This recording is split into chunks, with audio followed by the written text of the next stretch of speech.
Bueno, que es estar escuchando la palabra, recibiendo la palabra de Dios. ¿Saben por qué, mis amados? Porque nosotros le estamos dando a Dios lo primero. Digan conmigo, Dios nunca será segundo. O sea, si tú le quieres dar a Dios algo, tiene que ser lo primero. Si tú dejas al Señor para segundo, ya perdiste el año con Él. Porque el Señor, en uno de los mandamientos, el primero mandamiento dice el Señor: no tendrás dioses ajenos delante de mí. O sea, el Señor quiere ser el primero, quiere ser lo más importante en nuestra vida. Si le vamos a dar algo a Él, que sea lo mejor. Amén. Y justamente de eso vamos a compartir este primer mes del año. El mes de enero debe ser un mes llamado de primicias. Digan primicias. Y vamos a ponernos de pie, vamos a leer en la palabra de Dios. Y voy a invitarles a que vayamos al libro de Éxodo capítulo 23. Éxodo capítulo 23. Y vamos a estar leyendo desde el versículo 14 hasta el versículo 19. ¿Conectados todos? Ok. Dice la palabra de Dios: 3 veces en el año me celebraréis fiesta. ¿Cuántas veces? 3. O sea, al Señor le gustan las fiestas. Estas son las que quedaron como instituidas, pero Él tiene muchas fiestas más. Pero Él habla de 3 veces en el año me celebraréis fiesta. Verso 15. La fiesta de los panes sin levadura guardarás. 7 días comerás los panes sin levadura, como yo te mandé, en el tiempo del mes de Abib. Digan Abib. Abib. Eso. Abib en la Biblia es el primer mes del año. O sea, para el pueblo de Israel, el mes de Abib es el primer mes del año. Lo que pasa es que nosotros en Colombia, el tiempo que coincide ese mes es entre marzo y abril, más o menos del 20 de marzo al 20 de abril es el mes de Abib. Pero el mes de Abib en la Biblia es el primer mes del año. Para nosotros, ¿cuál es el primer mes del año? Enero. Entonces, esta primera fiesta realmente está haciendo referencia al primer mes del año. Diga primer mes. Ok. Dice, en el tiempo del mes de Abib, porque en él saliste de Egipto, y ninguno se presentará delante de mí con las manos vacías. Leamos desde ese punto y coma en adelante. Y ninguno se presentará delante de mí con las manos vacías. Otra vez. Y ninguno se presentará delante de mí con las manos vacías. Segunda fiesta. Verso 16. También la fiesta de la siega, los primeros frutos de tus labores que hubieres sembrado en el campo. Entonces, ¿cuál es la segunda fiesta? La fiesta de la siega. Eso se llama también la fiesta de las primicias. Digan primicias. Ok. Y luego dice en el siguiente, terminando este verso 16, dice: y la fiesta de la cosecha a la salida del año, cuando hayáis recogido los frutos de tus labores del campo. Verso 17. 3 veces en el año se presentará algunos varones, todo varón, delante de Jehová el Señor. No ofrecerás con pan leudado la sangre de mi sacrificio, ni la grosura de mi víctima quedará de la noche hasta la mañana. Verso 19.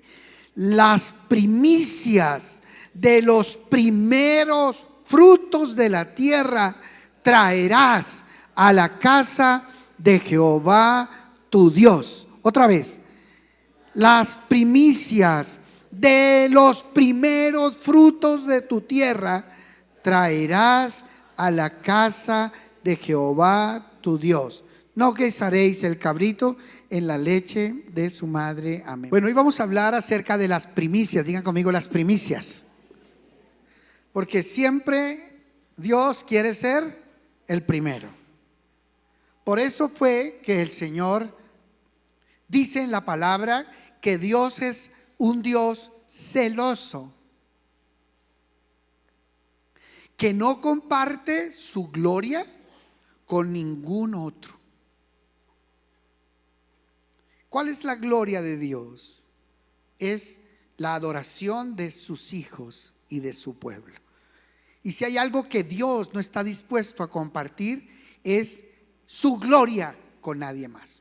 O sea, jamás Dios va a permitir que nosotros tengamos otro en lugar de Él, o que lo pongamos en un segundo lugar en nuestras vidas. Dios quiere ocupar el primero y el más importante lugar en nuestra vida. De esa manera está toda la escritura establecida, todo. Si uno ve en la Biblia, Dios siempre estableció que en todas las cosas sea primero Él.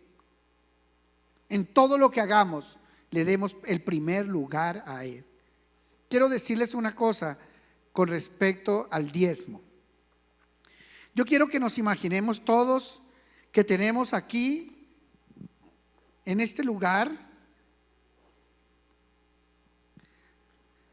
100,000 pesos, pero los tenemos organizados en grupitos de 10,000. Aquí hay un billete de 10,000, aquí hay otro billete de 10,000, aquí hay otro, aquí hay otro, aquí hay otro, aquí hay otro, aquí hay otro, aquí hay otro.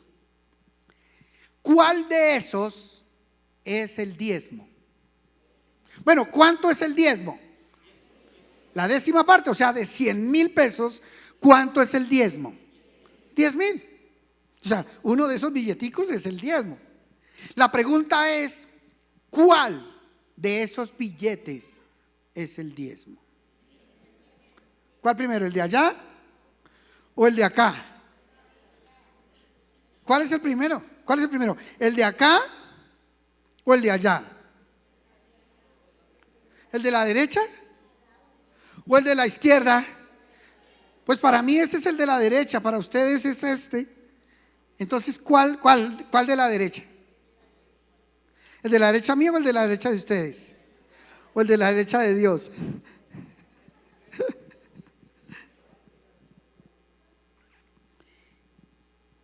El diezmo, una persona puede dar el 10% de lo que recibe y no estar diezmando. Porque si la persona no le da primero a Dios, no diezmó. Entonces, realmente, ¿cuál de estos billetes es el diezmo? Es el primero que yo coja. El primero que yo coja. No importa si cojo el del centro, no importa si cojo el de acá, ese es el diezmo. Y yo muchas veces puedo haber traído la décima parte de lo que recibo delante de Dios y no haber diezmado, porque Dios nunca será segundo. Yo no sé tú, pero yo recuerdo cuando yo comencé a recibir, a ordenar mis finanzas de las quincenas que yo recibía en mi trabajo. Cuando yo comencé y entendí del diezmo, yo lo puse de primero en mi lista. Y yo decía, bueno, ¿en qué voy a invertir el dinero en esta oportunidad? Y comenzaba primero 10% y lo separaba. Al principio yo quería diezmar. Yo quería ser fiel con Dios y traerle mi diezmo al Señor. Yo comencé a asistir a la iglesia, pero yo todavía no diezmaba. porque tenía mis luchas. ¿Será que esto que yo traigo aquí sí será bien administrado? ¿Será que el pastor lo va a usar correctamente? ¿Será que se va a usar con el propósito que Dios tiene? ¿O será para que el pastor cambie de carro? ¿O será para que el pastor, qué sé yo, se vaya a jugar bolos? No, yo no sé. Yo pensaba en mil cosas. No sé si a ustedes les pase. De pronto eso me pasaba a mí porque era tan mundanito, pero ustedes no. ¿A ustedes no les pasa eso? Yo sé que no. Entonces un día Dios me habló y yo decidí diezmar. Tenía planeado casarme, pero no me había atrevido a proponerle a la monita matrimonio, porque yo había hecho un pacto con Dios, y era que si Dios quería que yo me casara, Dios tenía que cambiarme mi sueldo que yo ganaba. En aquel entonces yo ganaba 43,000 pesos. Ese era mi salario. Y entonces mi sueldo era, mi padre, como él trabajó en el Banco Ganadero muchos años atrás, él había definido la década del Banco Ganadero. En ese tiempo pagaban por décadas. Y él había hecho una definición. La década del Banco Ganadero es una porción de dinero rodeada de culebras por todas partes. Imagínense semejante definición tan horrible. Pues con esa definición que mi padre había hecho de la quincena del Banco Ganadero, yo me crié. Y con esa maldición comencé a desarrollar mi vida financiera. Entonces yo le debía a todo el mundo, le debía al señor de las empanadas. Había una señora, un señor y una señora que traían empanadas al banco y se hacían en un mostradorcito allá y decían empanadas. Entonces yo decía, pero no tengo plata. Y ellos decían, no se preocupe, en la quincena nos paga. Si algo fijo es un empleado bancario que ahí lo va a encontrar en la quincena. Y entonces yo iba y cogía mi empanada, mis 2 empanadas. Depende del hambre que tuviera, me comía 3 empanadas. Venía allá un señor que venía a vender corbatas y llegaba y extendía las corbatas sobre el escritorio. Y entonces, yo no sé si en las empresas de ustedes pasa. De pronto ya no pasa porque las empresas le pusieron coto a eso y hacen que la gente no entre a las oficinas. Pero en ese tiempo no, pues entraba todo el mundo. Entonces se extendían las corbatas. Habían unas corbatas delgaditas así que sacaron de paño, muy bonitas en mi juventud. Y resulta que yo, cuando comencé a voltear a mirar las corbatas, el Señor me dijo, mire, está tan linda. Yo le dije, no, pero es que yo no tengo vestido para esa corbata. Dijo, pero con la corbata ya es más fácil conseguir el vestido. Ese era, y así nos lo vendía. Había un señor que vendía y nos vendía las camisas y nos entrábamos al baño. Y eso que los hombres no somos de entrar al baño, pero este tipo nos hacía entrar al baño y nos medía el cuello, nos medía el ancho, el brazo, y nos hacía las camisas a la medida. Y en la quincena nos cobraba por cuotas. A mí me gustaba la música de Silvia Villalba y había un señor que venía a vendernos CDs, cassettes. Entonces yo me compré todos los cassettes, primero los discos long play de toda la colección de Silvia Villalba, toda me la compré. Cuando salieron los cassettes me compré toda la colección de Silvia Villalba en cassette. Y todo eso en la quincena. En la quincena tocaba pagar. Y yo comencé a tener ese sistema de financiación o de sistema financiero. Y todo era así. El reloj, el extraplano, el que salió, el de moda. Venían y se lo abrían una almohadilla y le mostraban a todos esos relojes Orient. Uy, Dios mío, eran espectaculares. ¿Y este cuánto vale? 120,000. En aquel tiempo 120,000, eso era un platal. Y uno se ponía el reloj y decía, ¿le queda lindo? A cómodas cuotas. Me lo paga poco a poco. Y uno decía, ¿no tengo que pagar nada ahora? No, tranquilo, en la quincena. Y entonces, para la quincena.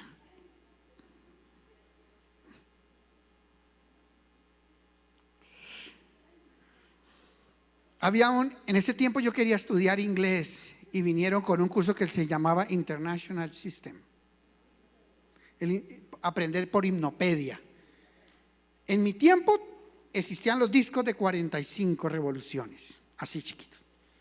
Y yo me compré el paquete, en ese entonces me costó como 350,000 pesos. Y entonces le dije yo, pero no tengo que pagar ya nada. No, nada, tranquilo, usted llévese el kit, era un maletín, así. Y yo me llevé mi kit de International System. Ese día llegué a la casa, puse y comenzó a sonar el primer disco que sonaba. Usted está dormido y relajado, profundo y relajado. Y fue tan tenebroso que yo apagué esa cosa y nunca hice el curso de International System, pero lo pagué todo. Tranquilo, en la quincena paga. Qué terrible que era eso. A la monita le gustaba el arequipe con coco. Y había una señora que nos llevaba a la oficina en la totumada de arequipe con coco. Y yo todas las semanas les llegaba a la monita con su arequipe con coco. Lo que ella no sabía era que era diferido a los siguientes 10 meses las cuotas de arequipe con coco. Yo le debía a Raimundo y a todo el mundo. Era tan vergonzoso el día de la quincena que cuando llegaba el momento de a nosotros nos pagaban, trabajábamos en el mezanín, bajábamos a la oficina, cambiábamos el cheque y subíamos. Cuando subía, tenía mi escritorio literalmente, como lo definía mi padre, rodeado de culebras por todas partes. Entonces el primero que aparecía era mi hermano menor, el papá de Andrés. Ahí le decían, en la oficina le decían el basquetbolista, porque era altísimo. Mi hermano era alto, flaco y alto. Y dijo, ya llegó el basquetbolista. ¿Saben por qué venía el basquetbolista? Por la cuota mía para la casa, porque mi mami sabía que si yo me esperaba a llegar a la casa, llegaba sin un peso a la casa el día de mi quincena. Entonces ella, ya sabiéndolo, aseguraba y me mandaba a Jairo de primera. Y mi hermano era el primero que llegaba a ir a recoger la cuota para salvar la cuota de mi casa. Realmente era muy vergonzoso. No sé si se le parece un poquito a lo que ha sido su vida financiera, pero yo ese día que decidí diezmar, yo decía, pero ¿cómo es posible? O sea, ¿cómo voy a diezmar? ¿Cómo? ¿De dónde? Si solamente con esta gente que tengo aquí alrededor se me agota el dinero y ni siquiera a la casa alcanzo a llegar. Los perfumes. ¿Se acuerdan que a mí me gusta el Van Cleef? Eso valía plata. Eso valía plata. Y eso es la quincena. Y créanme que eran más de 10 personas las que se me rodeaban ahí en el escritorio para cobrarme la quincena. Perdóneme, iglesia. Ese era el hombre viejo, ¿oyeron? Qué vergüenza. La Biblia dice, no debáis a nadie nada. Ese es uno de los engaños del diablo, la deuda.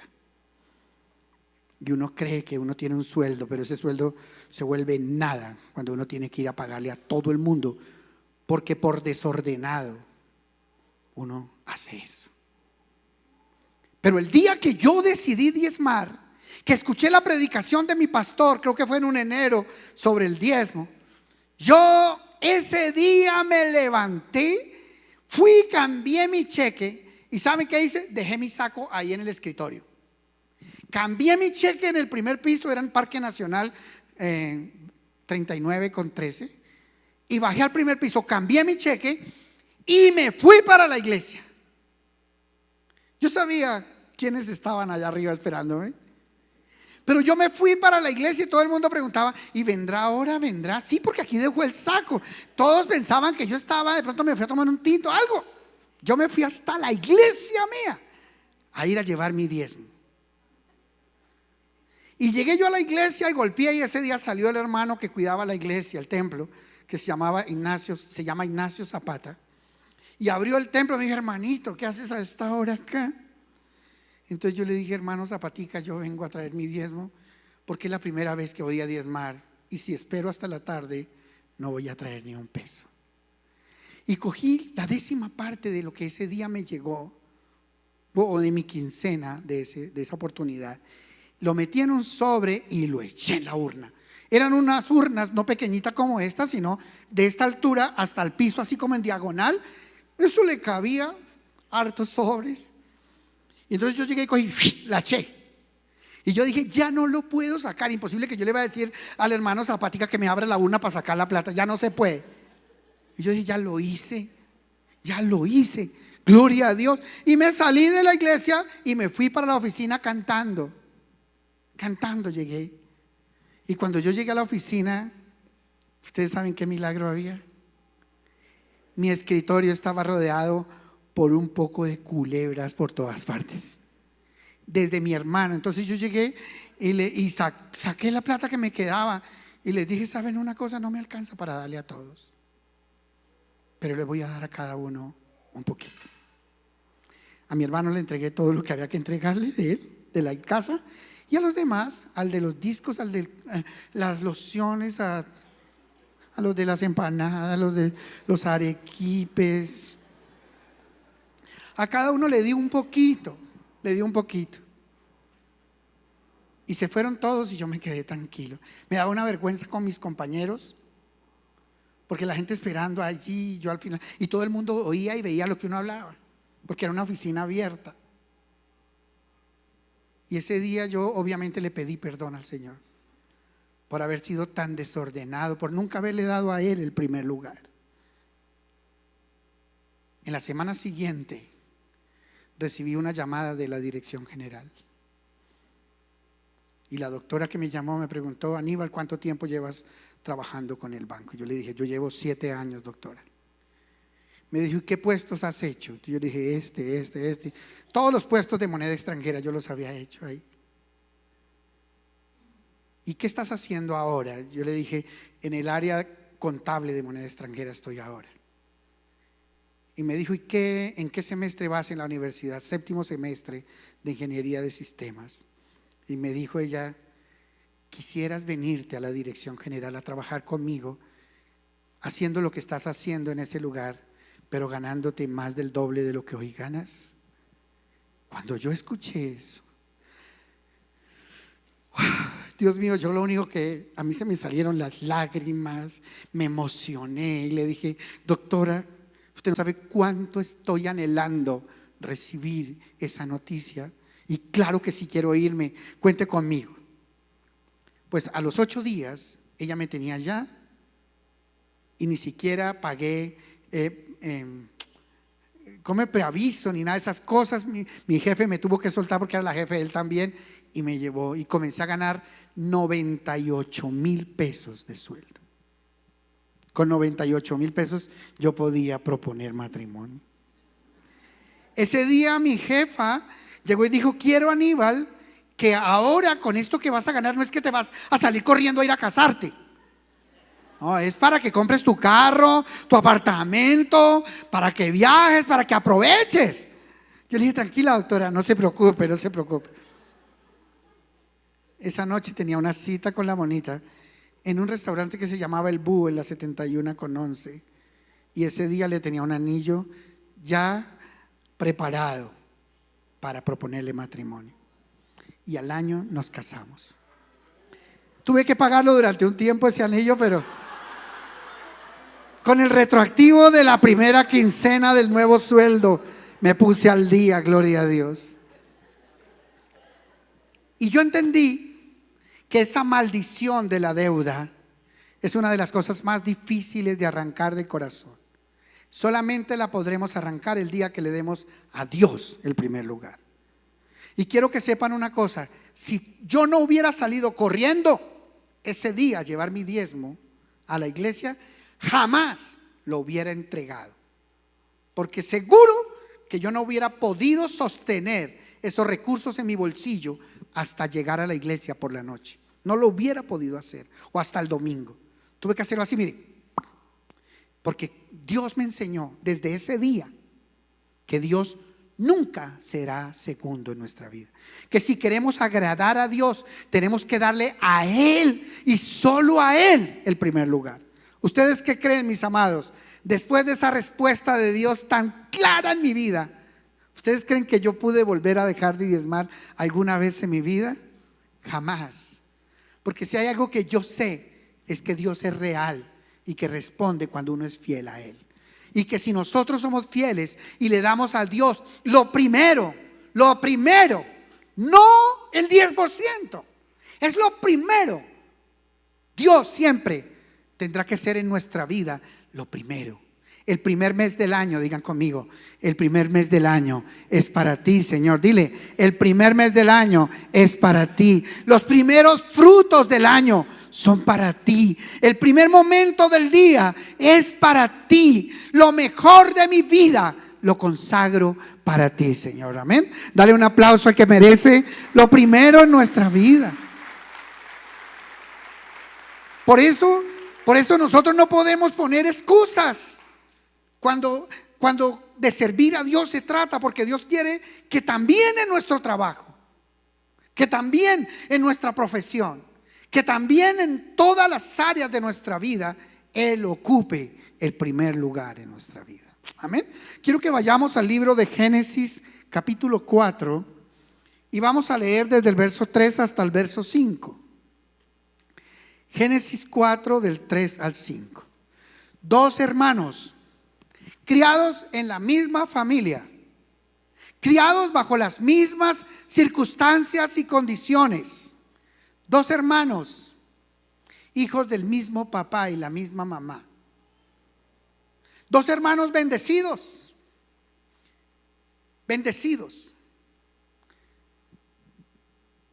Dice la Biblia, verso 3. Y aconteció que andando el tiempo, que Caín trajo del fruto de la tierra una ofrenda a Jehová. ¿Qué le trajo Caín? Una ofrenda a Jehová. ¿Cuándo la trajo?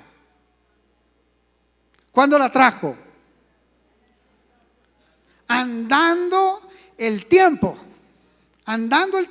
Ya había pasado tiempo y él le trajo una ofrenda a Jehová. Verso 4. Y Abel, o sea el hermanito, el que fue criado en la misma casa, que dormía en la cama del lado. Y Abel trajo también, digan Abel trajo también. Ahora digan Caín trajo también. O sea, ¿los dos trajeron o no? Y Abel trajo también de los primogénitos. Diga primogénito. ¿Qué significa primogénito?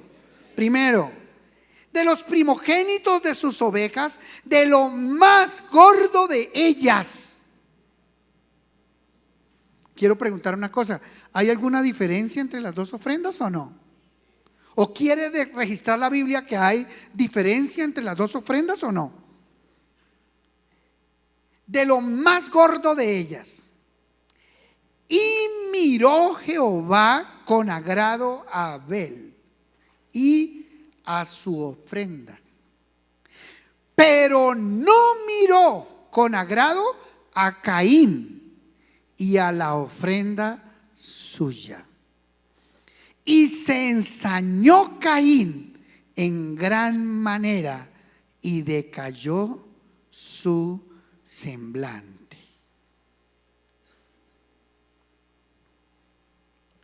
Una pregunta, quiero hacer una pregunta con esta palabra. ¿Podemos traerle a Dios una ofrenda que le desagrade? ¿Ustedes qué creen? ¿Le agradó la ofrenda de Abel a Dios? En lo más gordo, lo primero de sus ovejas, lo trajo a Dios. Lo más lindo de sus ovejas lo trajo a Dios. Y vio Dios con agrado a Abel y su ofrenda. Pero Caín le trajo, ¿qué? Del fruto de la tierra, una ofrenda a Jehová. En ese momento la ofrenda no la califica la palabra. Solamente dice que es del fruto de la tierra. Acuérdense que la tierra estaba maldita por Dios. Y Dios le había dicho al papá de Caín: maldita será la tierra por tu causa. O sea, por el pecado la tierra estaba maldita. O sea que él le trajo a Dios una ofrenda de algo maldito. O sea que en un momento determinado nosotros podemos traerle a Dios algo que le agrada y podemos también traerle a Dios algo que no le agrada. La Monita y yo éramos los pastores de parejas en la iglesia que nosotros fuimos levantados en la misión carismática. Y un día, un hombre de la iglesia se me acercó y me dijo: hermano, yo quiero hacer una donación para la iglesia. Cuando yo escuché eso dije: sí, cuéntame, ¿qué quieres o qué? Entonces él me dijo: no, es que es un terreno que yo tengo y yo quiero donarlo para la iglesia, a ver qué podemos hacer allí, de pronto algo de los encuentros y de pronto un lugar para encuentros, algo que podamos hacer ahí. Y entonces yo le dije: bueno, hermano, qué bendición. ¿Y cuándo podríamos ir a ver el lugar? Dijo: yo quiero que venga el pastor César a ver el lugar con ustedes. Entonces ese día nos pusimos de acuerdo con el pastor y nos fuimos con la Monita y con este hombre a conocer el lugar. Era un lugar cogiendo por la autopista sur, por allá cerca de Tibacuy. ¿Ustedes han visto Tibacuy, la palabra Tibacuy? ¿Dónde la han visto? En una montaña, ¿cierto? Que dice Tibacuy, más o menos por ahí. Y resulta que comenzamos a subir al lugar, subir. Cuando de pronto dijo: aquí es. Paró el carro y abrió un prestillo de un broche. Y entramos y uno tenía que caminar con cuidado porque uno tocaba las piedras y ¡brum!, comenzaban a rodar las piedras hasta abajo, que quedaba como a 1 kilómetro abajo un río. Pero era una pared. Y dijo: les tengo preparado un asadito. Lindo, ¿no? Lindo. Y bajamos, y tuvimos que bajar teníamos que bajar con cuidado hasta el lugar donde era el asado, y era en un quiciacito que había más o menos desde aquí hasta acá, en donde uno se podía parar tranquilamente. Y ahí en esa misma orilla hizo el asado. Y entonces el pastor me miraba, yo miraba, y entonces nos dio el asado y dijo, el pastor llegó y dijo: bueno, hermano, muchas gracias, tenemos unos compromisos y tenemos que ya retirarnos, muchas gracias por todo. No dijo más. Y nos subimos en el carro y nos vinimos. Y me dice el pastor, recuerdo esas palabras, me dijo: Aníbal y Gladys, quiero que sepan algo. Hay cosas en la vida que ni regaladas se deben recibir. Dijo: ¿tú sabes qué es lo que nos pasaría en diciembre después de que nosotros recibamos eso? En enero nos toca pagar impuestos sobre ese lugar. Un lugar que no nos va a servir para nada, es un desnucadero. Tendría que ir a matar uno el hombre viejo empujándolo y ahí muere el hombre viejo. Era algo terrible ese lugar. Y dijo el pastor: no se le ocurra recibir nada de eso. Mis amados, cuando le vayamos a dar algo a Dios, no le demos un despeñadero. No nos desengüecemos con Dios. A veces hay personas que le dan a Dios, pero le dan de lo que les sobra, no de lo que aman y quieren. Pero Dios quiere que cuando le demos a Él, le demos lo mejor a Dios. Nunca prepares una ofrenda de sobras. ¿Sabes una cosa? Dios no es limosnero. En la iglesia tradicional aprendimos por error, porque ese es un error, a dar limosnas. Y entonces asociamos darle a Dios con limosna. Pero ¿qué es la limosna? ¿Qué es la limosna? Es algo que yo tengo, algo poquito que yo tengo aquí en mi bolsillo, que cuando un mendigo viene y me pide, yo le doy. Yo a veces me río cuando los mendigos dicen una moneda y uno dice: no tengo. Dice: entonces un billete o un cheque de algo. Porque la limosna la asociamos con miseria, con monedas, con poquito. Y de esa manera hemos dado nosotros. En esta cultura nos acostumbramos a dar limosna. Qué pena. a traer a la iglesia, a traer, no a la iglesia aquí, a Ecofamiliar no, a Ecofamiliar nadie trae limosnas, gloria a Dios, pero a llevar a nuestra iglesia tradicional limosnas, las moneditas. Entonces cuando pasaban la ofrenda,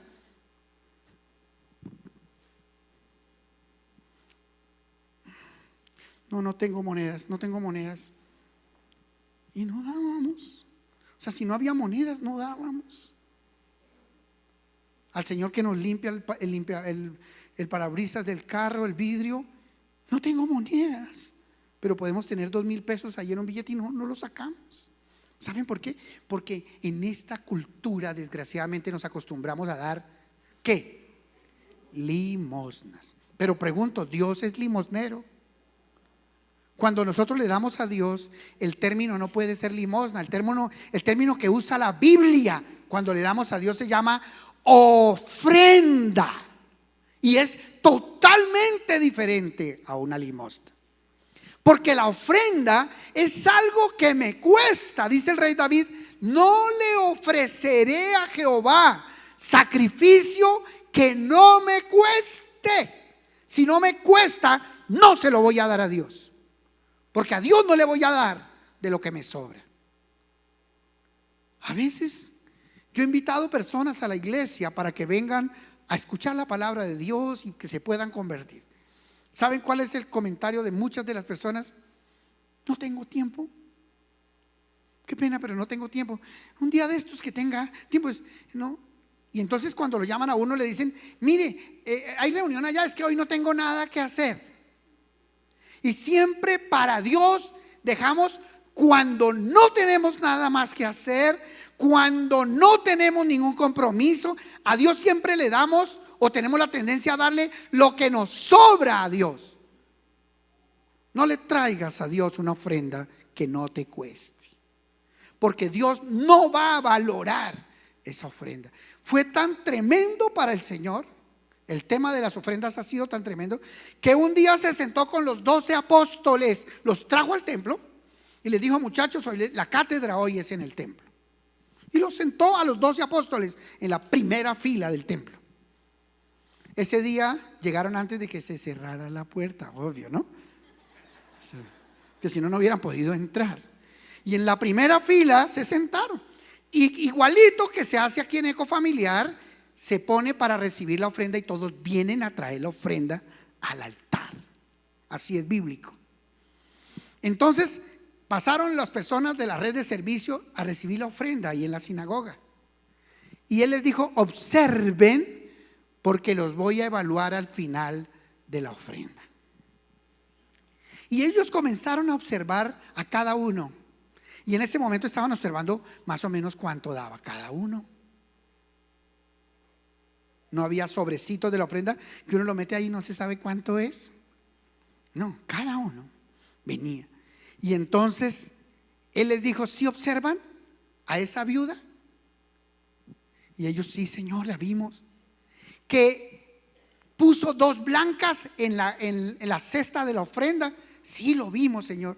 Y dice el Señor: esa viuda era todo lo que tenía para su sustento. Esas 2 blancas. Y vino y las trajo y las puso en la ofrenda. Quiero preguntarles una cosa: ¿quién dio más? ¿Esta mujer o los hombres ricos que trajeron mucho dinero y le pusieron en la bolsa, en la canasta de la ofrenda? Y entonces el Señor les dice: de cierto esta viuda dio más que todos ellos, porque de todo lo que tenía ella lo trajo y lo puso en la ofrenda. O sea que ni siquiera la cantidad es lo importante, sino el valor que tiene para mí lo que yo le doy a Dios. Si tú le estás dando a Dios lo que tienes en el bolsillo, a veces hay personas que son muy juiciosas y pasan primero por el cajero y sacan dinero antes de venir. A muchos les gusta aquí Ecofamiliar, ¿saben por qué? Porque aquí no pasamos datáfono. Porque la ofrenda es sin datáfono. O sea, la cuenta no se toca, sino lo que yo traigo. Y si en ese día yo quiero dar de la cuenta, pero como no la tengo, no doy. Y muchas veces no preparamos, digan preparamos, no preparamos la ofrenda. Por eso cuando a Dios le traemos ofrenda, yo siempre que oro, y les he enseñado así a los discípulos, no es vamos a traerle la gran ofrenda, no, no, así no es.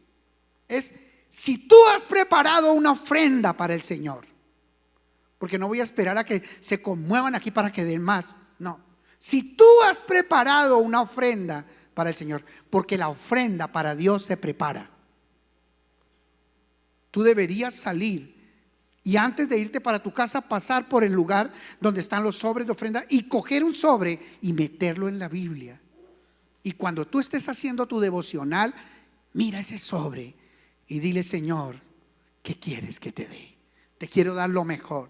Pero el día que tú te vengas para la iglesia, ya vas a venir con una ofrenda preparada. Preparadas quiere decir que fue alistada desde antes de venirme, que yo no decidí en la reunión lo que iba a dar, sino que a Dios decidí darle lo mejor de todo lo que Dios me ha bendecido y me ha dado. Amén. Entonces pregunto, ¿puede uno en un momento determinado traer una ofrenda que sea desagradable a Dios y que en vez de ser una bendición en mi vida, se convierta en una maldición en mi vida? Pues Caín trajo una ofrenda que desagradó profundamente a Dios y él lo supo. Pero fue tanta la rabia que le dio con su hermano, que le había traído lo mejor a Dios, que decidió matar a su hermano. Hasta allá llegó la rabia y la maldición por no haber traído una ofrenda buena para Dios. Yo quiero que tú pienses si lo que tú le das a Dios realmente es una primicia de Dios, de lo que Dios quiere, de lo que Dios espera de ti. Quiero que vayamos un momento al libro de Éxodo capítulo 13 y vamos a leer el verso desde el 1 hasta el 16. Éxodo 13 del 1 al 16.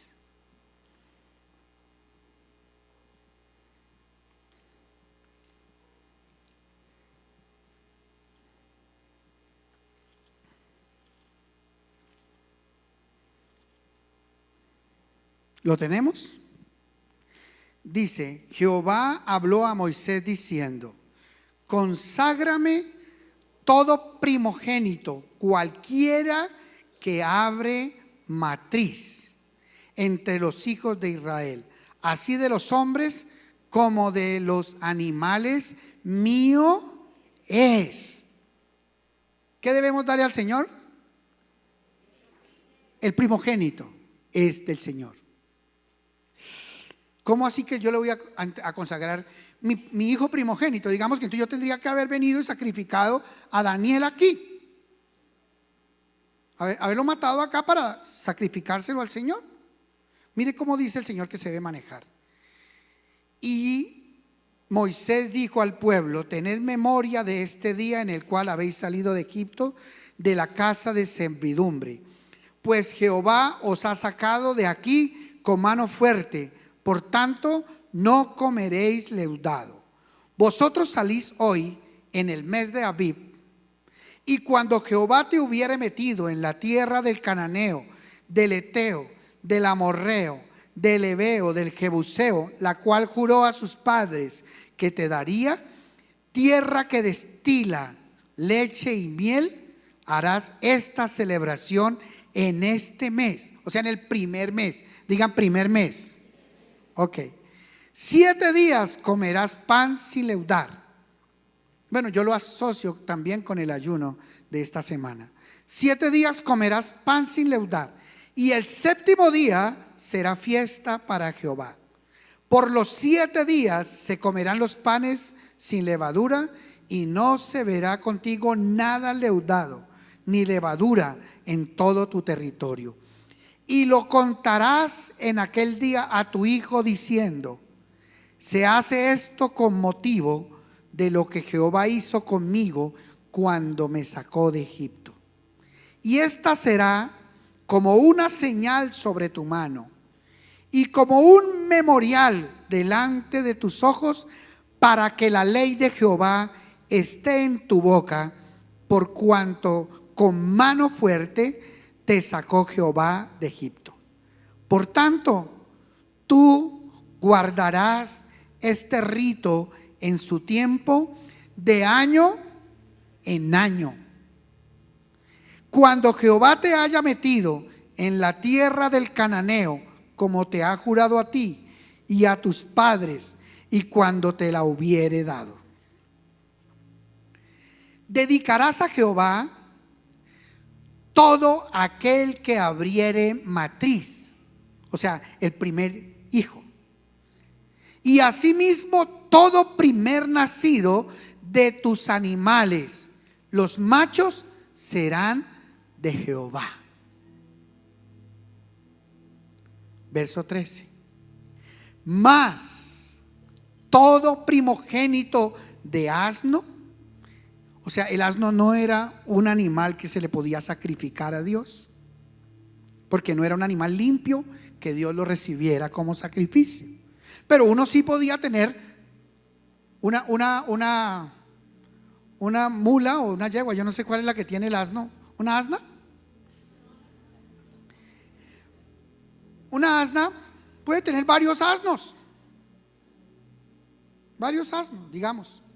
El primero que nazca será el primogénito. Y como cada primogénito tenía que ser consagrado a Dios, pero Dios no recibe la muerte de un asno como ofrenda para él, entonces Dios mandó que se hiciera lo siguiente: mas todo primogénito de asno redimirás, digan redimir, con un cordero.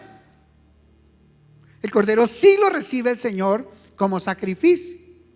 Entonces cuando haya nacido el primer asno de esa asnita, o de ese, qué sé yo, de esa mula, cuando haya nacido el primer asno, ese es mío,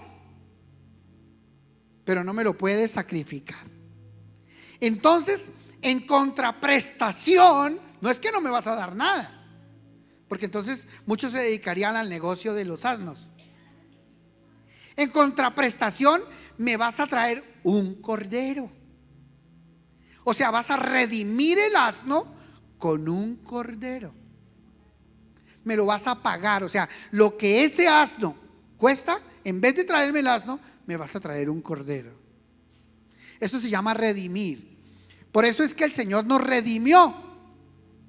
A nosotros nos correspondía morir por nuestro pecado, pero Él murió por nuestro pecado, porque la muerte de nosotros no nos hacía aceptos delante de Dios. Tenía que ser algo que fuera agradable a Dios, como la muerte y la sangre de su Hijo Jesucristo.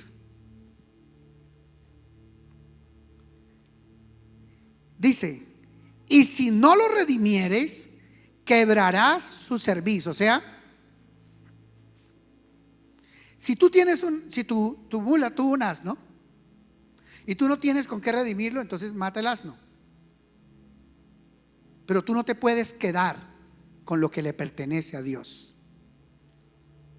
Quebrarás su cerviz. También redimirás el primogénito de tus hijos. Gloria a Dios. O sea, los hijos no hay que matarlos para sacrificárselos al Señor, pero sí los podemos redimir. ¿Y cómo redimimos nosotros nuestros hijos a Dios? Con ofrenda, con servicio, con trabajo en su obra, dándole lo mejor. Así que si tú todavía no has redimido a tu hijo primogénito, tú tienes que consagrar a tu hijo, dando como redención por tu hijo una ofrenda especial para Dios. Porque Dios quiere que las primicias siempre sean para Él. El primogénito es para Él. La primera cosecha es para Él. Lo primero que haga es para Él. El primer momento de mi mañana es para Él. El primer año, el primer mes del año es para Él. Porque Dios quiere lo primero de nuestras vidas y siempre será primero el Señor. Amén.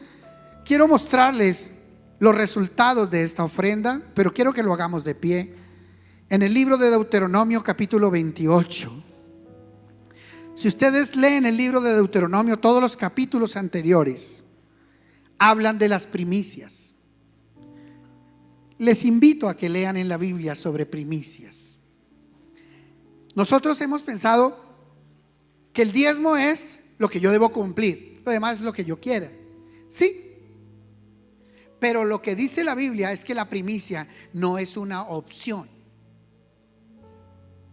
O sea, de lo primero yo le tengo que consagrar a Dios lo mejor. De lo primero, lo mejor. Por eso Abel halló gracia delante de Dios, porque trajo de sus primogénitos de las ovejas la más gorda, la más bonita de todas. Entonces digan conmigo, lo más gordo es lo más bonito. Con respeto por todos los flacos, pero digan conmigo, lo más gordo es lo que más le agrada a Dios. ¿Cómo son los ángeles? Gorditos, popochitos. Nada contra los flacos, nada. Deuteronomio 28, y vamos a leer desde el versículo 1 hasta el versículo 13. Quiero que esta palabra te la apropies hoy, si tú has decidido darle las primicias al Señor. Si no, no. Si no has decidido hacer lo que Dios manda, no te apropies de algo que no te pertenece. Verso 28, capítulo 28, verso 1. Ayúdeme a leer. Acontecerá que si oyeres, límpiate los oídos, haz así. Acontecerá que si oyeres atentamente la voz de Jehová tu Dios, para guardar y poner por obra todos sus mandamientos que yo te prescribo hoy, que también Jehová tu Dios te exaltará sobre todas las naciones de la tierra. Entonces digan conmigo, las primicias tienen una contraprestación. Dios nos exaltará sobre todas las naciones de la tierra si somos capaces de darle a Él las primicias. Una nación como Estados Unidos, mis amados, diezmadora. Ellos han sido diezmadores. Ellos hasta los que no van a la iglesia diezman. Es más, autorizan que se descuente por nómina los diezmos, y a las iglesias llega la cuenta directamente desde la empresa abonando los diezmos de los empleados. Las empresas son diezmadoras. ¿Por qué creen que Dios ha exaltado a Estados Unidos y a Israel sobre todas las naciones de la tierra? No hay dos tesoros de naciones más grandes, más poderosos que Estados Unidos e Israel, por su fidelidad en darle a Dios lo primero. Y vendrán sobre ti todas estas bendiciones. O sea, la bendición no hay que salirla a buscar. La bendición viene sobre mí. O sea, la bendición me cae sobre mí. Aunque yo salga corriendo, la bendición viene sobre mí. Y vendrán sobre ti todas estas bendiciones y te alcanzarán. Hay personas que son muy humildes y dicen, no, yo no lo hago por la plata, y sale corriendo. Pero el que sabe que ese es el que merece la bendición, se la hace llegar, así sea a la puerta de su casa. Pero la bendición de Dios nos alcanza. Así nosotros no la busquemos. Al que obedece a Dios, la bendición lo alcanza. Lo alcanza. Si oyeres la voz de Jehová tu Dios, y dice verso 3, bendito serás tú en la ciudad. ¿Cuántos quieren ser benditos en la ciudad? Y bendito tú en el campo. Bendito el fruto de tu vientre, o sea, tus hijos, y el fruto de tu tierra, el fruto de tus bestias, la cría de tus vacas y los rebaños de tus ovejas. Benditas serán tu canasta y tu arteza de amasar. Bendito serás en tu entrar y bendito en tu salir. Jehová derrotará a tus enemigos que se levantaren contra ti. Por un camino saldrán contra ti, y por 7 caminos huirán de delante de ti. Jehová te enviará su bendición sobre tus graneros y sobre todo aquello en que pusieres tu mano, y te bendecirá en la tierra que Jehová tu Dios te da. Te confirmará Jehová por pueblo santo suyo, como te lo ha jurado, cuando guardes los mandamientos de Jehová tu Dios y anduvieres en sus caminos.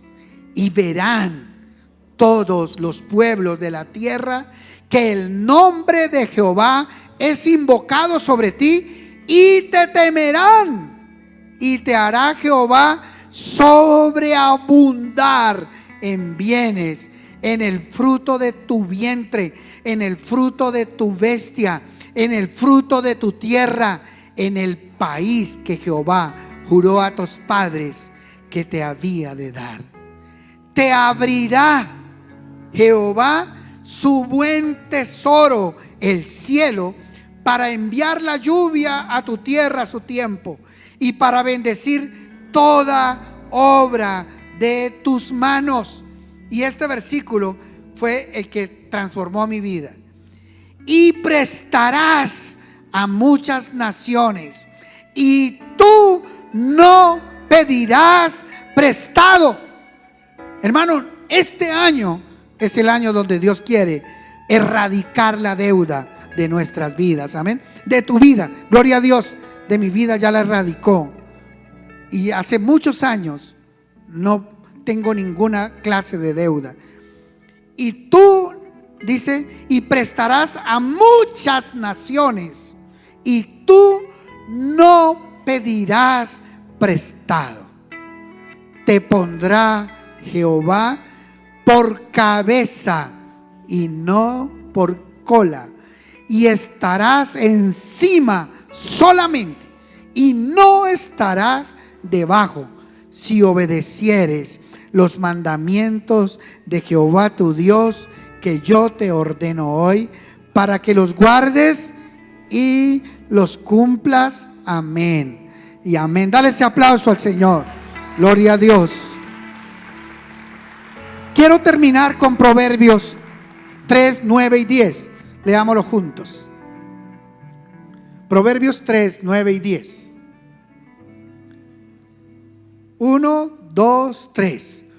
Honra a Jehová con tus bienes y con las primicias de todos tus frutos, y serán llenos tus graneros con abundancia, y tus lagares rebosarán de mosto. Amén. Dale ese otro aplauso al Rey de Reyes. Mis amados, le hemos podido creer a Dios que nos ha sostenido. Siempre yo le pregunto a los hermanos: ¿y cómo les ha ido? Gracias a Dios, ahí en las duras y las maduras, pero nunca me ha faltado Dios. O sea que Dios ha provisto lo necesario. ¿Estamos de acuerdo? Porque estás en las duras y las maduras, pero siempre ahí a última hora, cuando ya toca pagar, cuando ya van a cortar, cuando ya ahí aparece la bendición y ¡pum!, se salva. Nuestros hijos terminaron el colegio porque a duras y a maduras ahí fue resultando la plata. Ahí sumando un pesito con otro, alguien vino y me dio una ofrenda, alguien me trajo y ¡pum! Y yo creo que Dios nunca nos va a dejar, amén. Pero yo creo en un Dios que no solamente tiene para tapar mis huecos financieros. Yo creo también le puedo creer a un Dios que me va a dar en abundancia y sobreabundancia, y que me va a hacer 1000 veces más de lo que hoy soy, y me va a poner como cabeza y no como cola, y estaré siempre arriba y nunca estaré abajo. Y yo creo en un Dios que puede levantar a Colombia como una de las naciones más poderosas de la tierra. Y yo creo en un Dios que quiere usar a la iglesia ecofamiliar, a los miembros de Ecofamiliar, a las empresas de Ecofamiliar, como las empresas ejemplo, modelo de prosperidad de esta nación y del mundo entero. Creo que si nosotros somos capaces de obedecer a Dios, tenemos derecho a las riquezas de su gracia y de su gloria.